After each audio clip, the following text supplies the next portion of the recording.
14 फरवरी 2019 दिन बृहस्पतिवार। समय 2:30 के लगभग हमारे देश के सेना की बटालियन पूरी साथ में जा रही थी। उस दिन स्कॉर्पियो की एक गाड़ी अचानक से बीच में आई और इतनी बुरी तरह ब्लास्ट की कि वहाँ पे मेरे देश के 40 जवान शहीद हो गए। इतनी बड़ी दुखद घटना।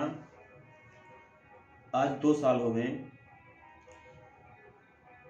उन शहीदों के नाम से कम आप सब एक कैंडल जलाएं और उनकी आत्मा को शांति दें, शांति की प्रार्थना करें। इतना तो आप सब कर सकते हैं, क्योंकि वो देश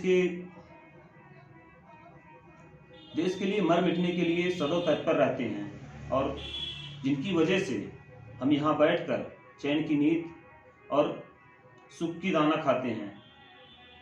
आप एक चीज़ बताइए, अगर वो बॉर्डर पर एक पल के लिए वहाँ से हट जाएं तो सोच लो देश में क्या स्थिति आ सकती है। बाहर के लोग कितने हावी हैं हिंदुस्तान को मिटाने के लिए, आए दिन अटैक होते हैं और हमारे देश की सेना जो है डटकर उनकी मुकाबला करती है। कम से कम उनके लिए, जो देश के लिए शहीद हुए, देश के लिए बॉर्डर पर लड़ते हैं रहते हैं, उनके लिए भावपूर्ण श्रद्धांजलि देने में आपको क्या जाता है, आपको देनी चाहिए। उन्हें याद करना चाहिए।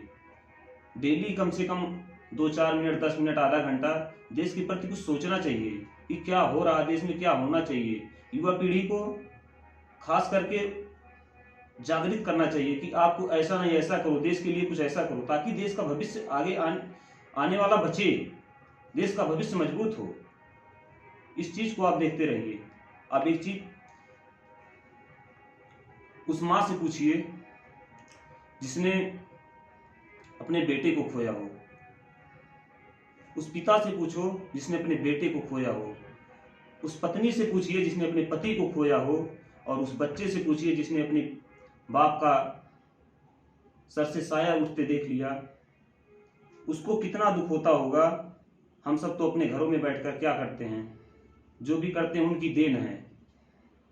भगवान की पूजा पहले करते हैं, कुछ मानते भगवान की पूजा करना चाहिए, लेकिन भगवान से कम वो भी नहीं है। आप एक चीज बताइए, भगवान की पूजा करते हैं, अगर वो एक पल के लिए वहां से हट जाएं तो बताइए आपका ना भगवान सही रहेगा, ना आपका देश, ना आपका मुल्क कभी नहीं सुरक्षित रह सकता है। आप उस देश को सुरक्षित रखने के लिए कम से कम उनका सम्मान करें, उनके प्रति सम्मान बनाए रखें और उनको याद करें, उनको हमेशा सम्मान दें। कहीं आपको